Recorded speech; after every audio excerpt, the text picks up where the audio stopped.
지금부터 2020년 11월 15일 일항교회 주일 예배를 시작하도록 하겠습니다. 우리 다 함께 조용한 기도로 나아가시겠습니다.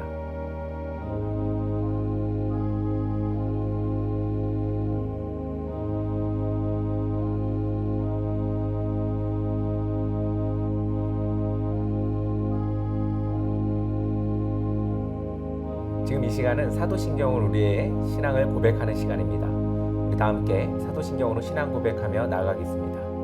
전능하사 천지를 만드신 하나님 아버지를 내가 믿사오며 그 외아들 우리 주 예수 그리스도를 믿사오니 이는 성령으로 잉태하사 동정녀 마리아에게 낳으시고 본디오 빌라도에게 고난을 받으사 십자가에 못 박혀 죽으시고 장사한 지 사흘 만에 죽은 자 가운데서 다시 살아나시며 하늘에 오르사 전능하신 하나님 편에 앉아 계시다가 저리로서 산자와 죽은 자를 심판하러 오시리라. 성령을 믿사오며 거룩한 공회와 성도가 서로 교통하는 것과 죄를 사하여 주시는 것과 몸이 다히 사는 것과 영원히 사는 것을 믿사옵나이다. 아멘. 지금 이 시간은 세상의 언어로 하나님의 음성을 듣는 시간입니다. 우리 다 함께 음악 감사하시겠습니다. 아직도 너의 소리를 듣고 아직도 너의 손길을 느껴 오늘도 난 너의 흔적 안에 살았죠. 아직도 너의 모습이 보여 아직도 너의 온기를 느껴 난 너의 시간 안에 살았죠.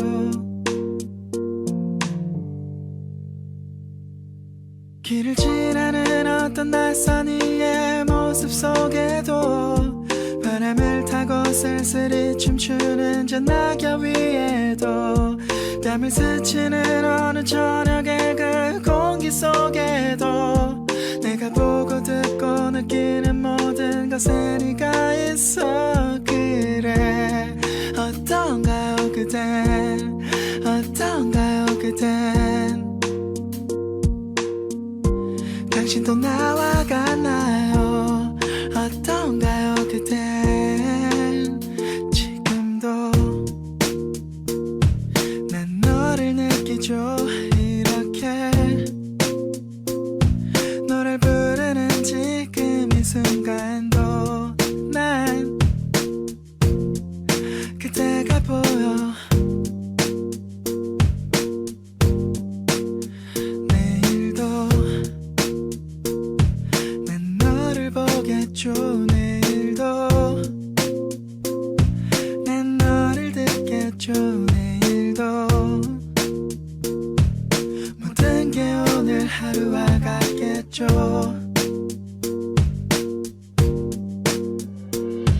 길을 지나는 어떤 낯선 이의 모습 속에도 바람을 타고 쓸쓸히 춤추는 저 낙엽 위에도 뺨을 스치는 어느 저녁의 그 공기 속에도 내가 보고 듣고 느끼는 모든 것에 네가 있어. 그래 어떤가요 그댄 어떤가요 그댄 당신도 나와 같나요 어떤가요 그댄 길가에 덩그러니 놓여진 저 의자 위에도 물을 마시려 무심코 집어든 유리잔 안에도 나를 바라보기 위해 마주한 그 거울 속에도 귓가에 살며시 내려앉은 음악 속에도 네가 있어. 어떡하죠 이젠 어떡하죠 이젠 그대는 지웠을 텐데 어떡하죠 이젠 우리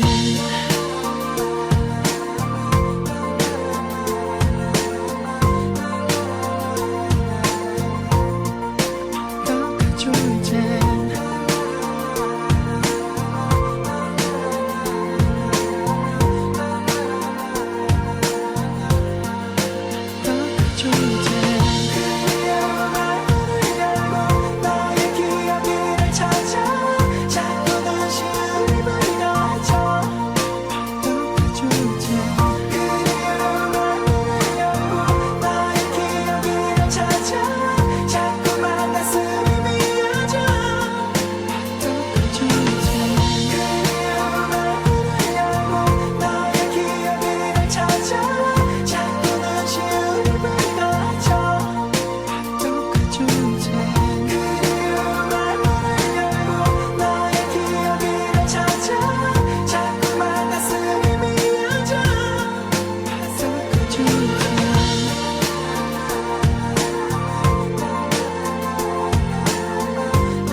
오늘 함께 보실 말씀은 말라기 2장 1에서 9절입니다. 우리 다 함께 봉독하시겠습니다. 너희 제사장들아 이제 너희에게 이같이 말하노라. 만군의 여호와가 이르노라. 너희가 만일 듣지 아니하며 마음에 두지 아니하여 내 이름을 영화롭게 하지 아니하면 내가 너희에게 저주를 내려 너희의 복을 저주하리라. 내가 이미 저주하였나니 이는 너희가 그것을 마음에 두지 아니하였음이라. 보라, 내가 너희의 자손을 꾸짖을 것이요 똥 곧 너희 절기의 희생의 똥을 너희 얼굴에 바를 것이라. 너희가 그것과 함께 제하여 버림을 당하리라. 만군의 여호와가 이르노라. 내가 이 명령을 너희에게 내린 것은 레위와 세운 나의 언약이 항상 있게 하려 함인 줄을 너희가 알리라. 레위와 세운 나의 언약은 생명과 평강의 언약이라. 내가 이것을 그에게 준 것은 그로 경외하게 하려 함이라. 그가 나를 경외하고 내 이름을 두려워하였으며 그의 입에는 진리의 법이 있었고 그의 입술에는 불의함이 없었으며 그가 평안과 정직함으로 나와 동행하며 많은 사람들을 돌이켜 죄악에서 떠나게 하였느니라. 제사장의 입술은 지식을 지켜야 하겠고 사람들은 그의 입에서 율법을 구하게 되어야 할 것이니 제사장은 만군의 여호와의 사자가 됨이거늘 너희는 옳은 길에서 떠나 많은 사람을 율법에 거스르게 하는도다. 나 만군의 여호와가 이르노니 너희가 레위의 언약을 깨뜨렸느니라. 너희가 내 길을 지키지 아니하였고 율법을 행할 때에 사람에게 치우치게 하였으므로 나도 너희로 하여금 모든 백성 앞에서 멸시와 천대를 당하게 하였느니라 하시니라. 아멘. 할렐루야, 반갑습니다. 오늘은 말라기 2장 1절에서 9절의 말씀, 그것을 가지고 경외함으로 불의를 이기는 자라는 제목으로 여러분들에게 말씀을 전하려고 합니다. 한 주간 어떻게 지내셨습니까? 날씨가 점점 추워지고 있는 것 같습니다. 드디어 이제 김장철이 다가오고 있는데 여러분도 어떻게 김장하신 분들도 있고 아직 하지 않은 분도 있을 것입니다. 저희 집도 어제 김장을 했습니다. 김치가 익어가기를 기다리듯 우리의 삶도 때를 기다리며 진정한 맛을 낼 그때를 기다리며 살아가는 여러분 되기를 간절히 소망합니다. 사람들은 스스로 또는 외부적으로 어떠한 법칙을 만들어 살아가고 있습니다. 여러분들 다 법 지키며 살아가고 있죠? 이러한 법칙은 항상 옳은 것만은 아닙니다. 잘못된 습관을 만들기도 하고 좋은 습관을 만들기도 합니다. 왜냐하면 사람이 만들어 놓은 것은 완벽하지 않기 때문에 그렇습니다. 소크라테스가 한 말이 있죠. 유명한 말입니다. 악법도 법이다. 이 말은 사람이 만들어 놓은 법이 악할 수 있다라는 의미를 내포하고 있습니다. 그리고 사람들이 이것은 옳다 옳지 않다 구별할 수 없는 것들이 있습니다. 왜냐하면 사람들이기 때문에 서로에 대한 존중보다는 자신의 이득을 찾기 위해 모두를 살아가려고 하기 때문에 누구에게는 옳은 법이 되고 누구에게는 옳지 못한 법, 그럴 때가 많이 있는 것 같습니다. 이처럼 많은 사람들은 자기가 가지고 또 속해 있는 법칙과 규칙 혹은 규율 등을 통해 살아가고 있습니다. 사회주의는 사회주의의 규칙이 있고 민주주의는 민주주의의 법칙이 있습니다. 또 이 법에는 항상 옳은 것이 있고 또 그렇지 않은 것도 있습니다. 사회가 정해놓은 옳지 못한 법들도 있다는 이야기입니다. 하지만 그 체제 안에서 살아갈 때에는 그 법칙을 준수해야만 시민이 되고 국민이 되는 것입니다. 우리는 지금까지 대한민국의 법칙에 맞게 살아가고 있습니다. 혹 이 설교를 해외에서 듣는 분이 계시다면 각자가 속해 있는 나라의 법을 존중하며 살아가고 있습니다. 그 법이 우리의 삶의 방식과 맞지 않더라도 우리는 그것을 따르며 살고 있습니다. 유명한 말이 있죠. 로마에 가면 로마의 법을 따라라. 지금 여러분들은 어디에 계십니까? 로마에 계십니까? 네. 그렇다면 하나님의 백성은 어떤 법칙을 따라야 할까요? 맞습니다. 천국의 법칙, 하나님의 법칙에 맞게 살아야 합니다. 그 법칙이 바로 하나님의 말씀입니다. 우리는 대한민국 사람이면서 하나님의 사람입니다. 그러므로 우리가 따라야 할 법칙은 하나님의 법칙입니다. 오늘 성경에 보면 1절에 너희 제사장들아 이제 너희에게 이같이 명령한다 라고 말합니다.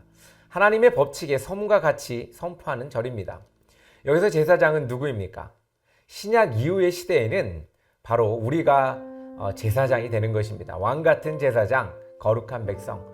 우리는 이같이 제사장이며 하나님 나라의 거룩한 백성입니다. 오늘 말씀을 하나님의 법칙으로서 우리에게 적용해야 할 것입니다. 2절부터는 이렇게 나옵니다. 아니하면 뭐뭐 아니하면 뭐 이렇게 나옵니다. 하면이 아니라 아니하면이라고 말합니다. 긍정적 표현과 또 부정적 표현의 다른 점을 볼 수가 있습니다. 아니하면 이 무슨 말입니까?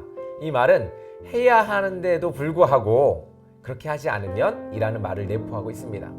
다시 말해서 무엇을 하지 않고 있다는 말입니다. 즉 하나님 앞에 불법을 행하고 있는 이스라엘을 말하고 있는 것입니다. 즉 하나님이 어떠한 법칙을 미리 말씀하시고 그 후에 그것을 지키지 아니하였을 때 나오는 말이 바로 뭐뭐 하지 아니하면 이라는 말이 나올 수 있다는 것입니다. 내 말을 듣지 아니하면, 그 말을 마음에 두지 아니하면 어떻게 하신다고 합니까? 그냥 내둔다고 합니까? 아닙니다. 저주를 내린다고 말합니다. 분명 명령에는 그것에 대한 결과가 주어집니다. 잘 지켜지든지 아니면 못 지켜졌든지. 그런데 못 지켰을 때 주어지는 그것이 바로 우리는 저주라고 할 수 있을 것입니다. 이스라엘 사람들은 이미 저주를 받은 상태입니다. 그런데 하나님께서 한 번 기회를 더 주십니다. 저주를 했을 때 그것을 마음에 받고 돌이키면 봐주겠다는 것입니다. 그런데 그것 또한 마음에 두지 않았다는 것입니다. 요즘 저는 제가 서 있는 곳에서 나름대로의 법칙을 만들면서 이행하려고 합니다. 제가 요즘에 이제 사회적 협동조합이라는 것을 주민들과 함께 만들어서 그곳에서 규칙, 즉 정관을 만드는 일에 몰두했었습니다. 모두가 동의를 얻어 그 규칙을 확정했고 또 그 규칙이 동의를 얻어서 모두가 그 규칙을 준수하려고 노력하려고 합니다. 규칙 또는 법칙은 서로 간의 약속입니다. 약속을 지켜야 서로가 만족할 수 있고 서로를 존중하게 됩니다. 그보다 먼저 있어야 할 것이 있죠. 바로 그것은 서로에 대한 존중이겠죠. 존중을 해야 또 약속을 지키는 것이 아니겠습니까? 약속은 잘 지키는 것에 의미가 있습니다. 지키는 척하는 것과는 조금 다릅니다. 예전에 제가 아동센터를 한번 운영했던 적이 있습니다. 그때 아이들과 10가지 약속을 정해서 잘 지키면 상을, 또 못 지키면 벌을 주겠다고 했던 적이 있습니다. 그랬더니 아이들은 제 앞에서 너무나 잘 지키는 모습을 보였습니다. 그런데 어느 생활 지도하시는 선생님께서 제보를 하셨는데 제가 있을 때만 잘한다는 것입니다. 아마도 오늘 말씀을 시작하면서 하나님은 그 당시 저와는 비교할 수 없겠지만 이 고통과 슬픔이 비슷하지 않았을까 이런 생각을 해봅니다.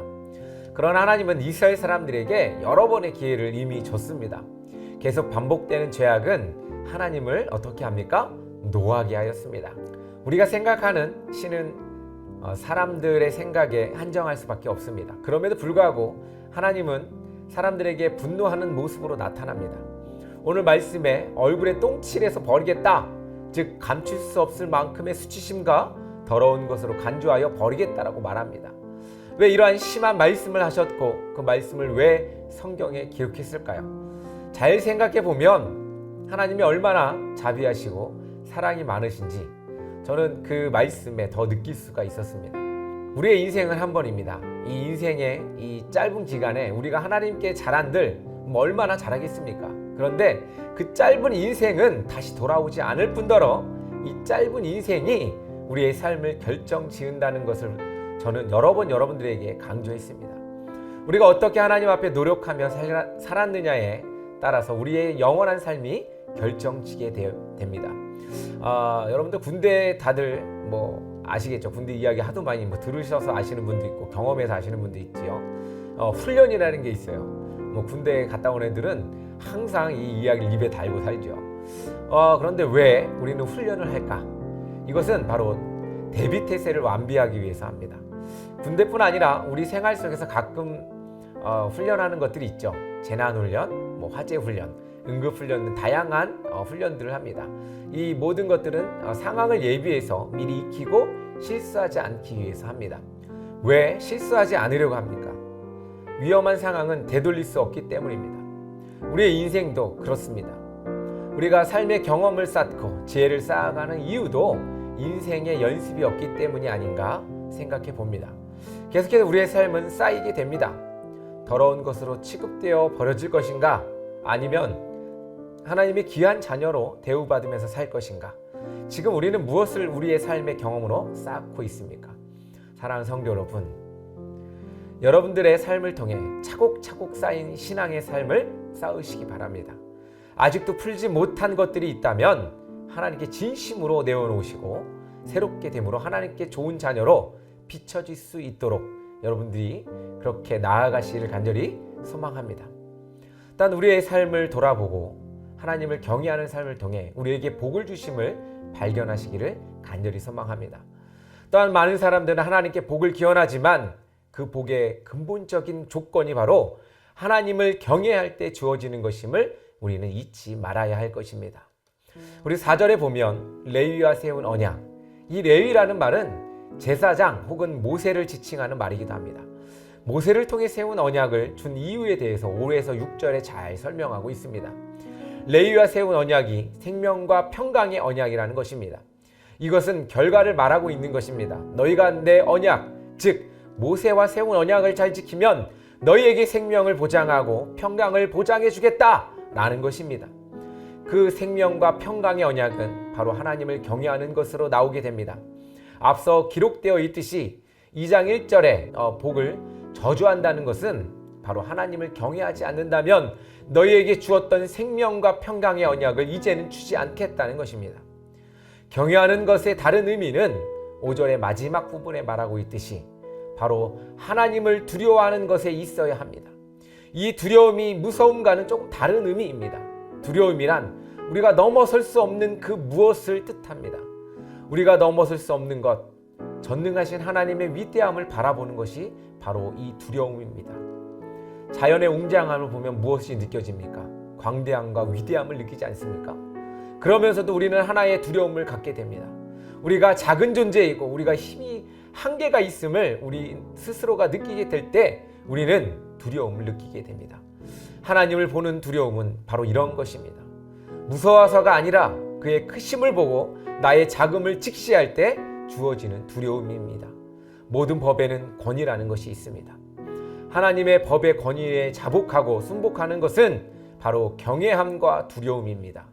그 크신 하나님을 바라보면서 여러분들 하나님을 경외하시길 바랍니다. 또 두려워하시길 바랍니다. 요즘 세상을 보면 법 위에 있는 사람들과 법 아래에 있는 사람들로 나뉘어지는 느낌이 듭니다. 아무리 잘못을 했어도 법 위에 서 있는 사람들은 법에 대해 잘 알고 있기 때문에 법꾸라지라고 하죠. 요리조리 법을 이용하거나 법 위에서 군림합니다. 이런 경우를 보면서 참 허탈함을 느끼게 됩니다. 하나님의 백성된 우리의 삶 속에서 하나님을 향한 이 두려움이 있는가 우리는 생각해 보아야 합니다. 세상의 법은 횡단보도 건너는 것도 눈치를 보면서 하나님의 법은 우습게 여겨 생각조차도 못하고 사는 것이 아닌가 우리 한번 생각해 보아야 할 것입니다. 6절에 보면 불의함이 없어졌다라고 이야기합니다. 불의함은 앞서 말한 바와 같이 하나님을 경외하지 않는 것이 바로 불의함입니다. 즉 하나님이 정해주신 옳은 길을 가지 않는 것, 그 정해주신 길을 하나님을 경외하는 길입니다. 그렇다면 하나님을 경외하는 것은 무엇입니까? 그것은 불의하지 않는 것, 화평함과 정직함으로 하나님과 동행하는 것을 말합니다. 화평함은 말 그대로 서로를 이해하고 서로를 돕는 것으로부터 나오는 다정한 관계를 말합니다.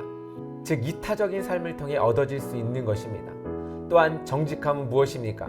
하나님께서 우리의 삶을 다 아심으로 그 앞에 솔직하게 나아가야 하는 것입니다. 그래서 거짓이 없는 삶, 즉 하나님 앞에 죄를 지었으면 지었다고 자복하고 겸손하게 나가는 자세를 말할 수 있습니다. 이것은 불의함에 반대되는 개념입니다. 불의함은 뭡니까? 바로 자기의 이익만을 위해 살아가는 겁니다. 거짓과 악행으로 자기의 죄를 속이고 하나님을 능멸하라는 마음입니다.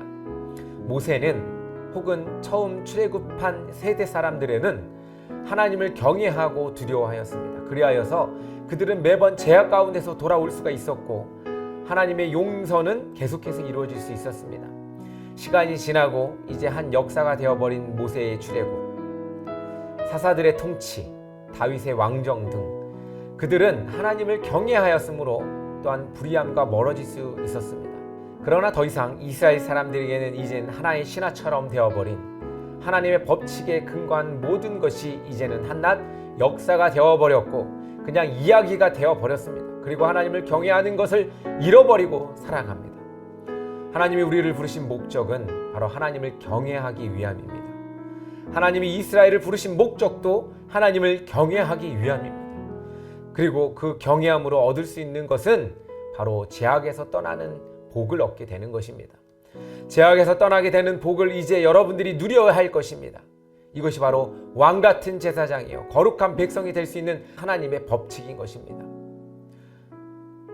모든 사람이 죄를 범하였으며 하나님의 영광이 이르지 못하더니 모든 사람이 죄를 범했습니다. 그런데 그 죄를 인정하고 하나님께 돌아와 경외하고 두려워할 때 우리는 지금 여러분들이 생각하는 것보다도 더 큰 복을 누리게 될 것입니다. 하나님의 방법은 버리는 것에 끝나지 않습니다. 모두가 지은 죄를 깨닫고 하나님께 돌아오는 자를 하나님은 마음과 또한 눈물로 받아주십니다. 우리의 이 불의한 것 때문에 결국 하나님은 자신이 스스로 자기의 백성들 앞에서 멸시와 천대를 당하셨습니다. 하나님 자신을 위해 용서를 했지만 사람들은 계속해서 하나님을 향한 두려움은커녕 불의한 것으로 나왔습니다. 그러나 하나님은 계속해서 용서하기 위해 그의 아들이신 예수 그리스도를 우리에게 보내주셔서 영원한 언약을 다시 세우시고 마지막 기회를 주고 있습니다. 이 마지막 때에 여러분들 진정 우리가 가야 할 바를 인식하고 처음 주셨던 하나님을 향한 목적을 잊지 마시고 아브라함이 혹은 모세가 혹은 다윗이 혹은 엘리야가 하나님을 경외하고 제 가운데서 항상 하나님을 향해 경외하며 두려워하였듯이 우리 또한 하나님을 앞에 겸손하게 우리의 죄를 날마다 상고하고 회개하며 더 이상 우리로 하여금 하나님을 욕보이게 하는 것이 아니라 이제는 그것으로부터 떠나시기를 간절히 바랍니다. 진정으로 오늘 이 말씀을 마음으로 받아 그 안에 새기시기를 간절히 소망합니다. 하나님 여러분들을 너무나 사랑하시고 너무나 여러분들을 살리시고 싶어서 그렇게 마음을 품고 계시다는 사실을 여러분들 잊지 마시고 하나님께 돌아가시기를 간절히 소망합니다. 다 함께 기도하겠습니다.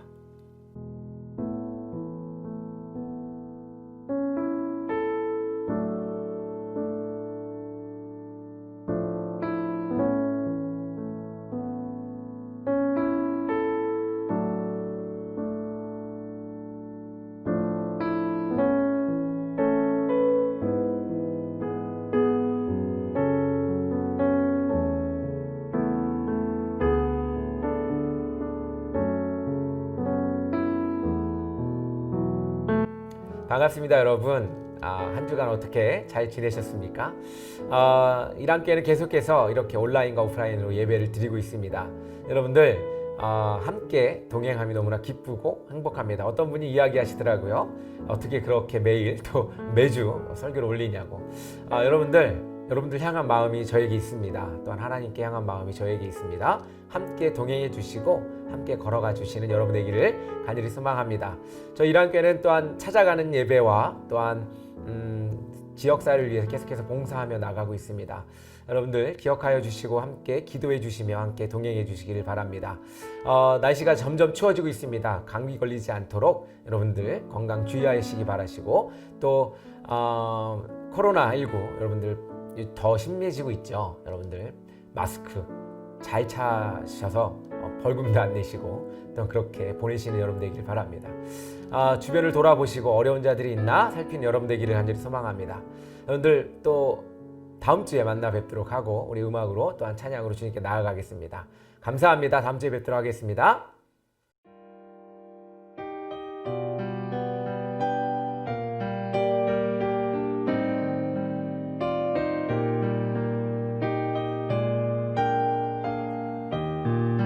예수님의 은혜와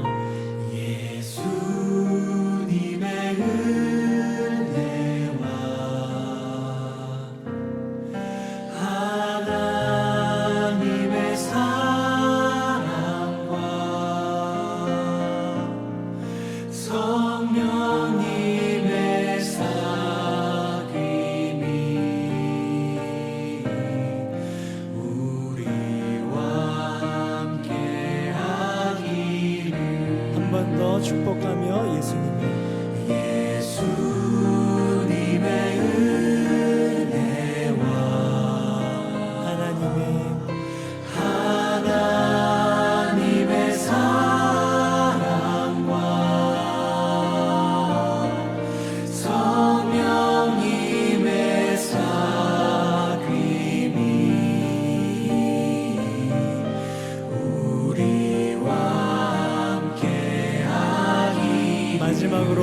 목소리 높여 예수님의 집의 은혜와 하나님의 사랑과 하나님의 사랑과 성령님의 사귐이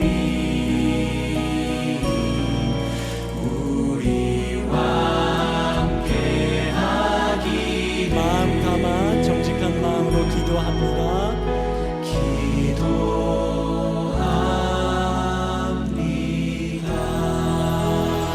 우리 서로를 향해서 격려하시고 박수하시고 또 우리를 이끌어 주실 주님께 감사의 박수 올려드리면서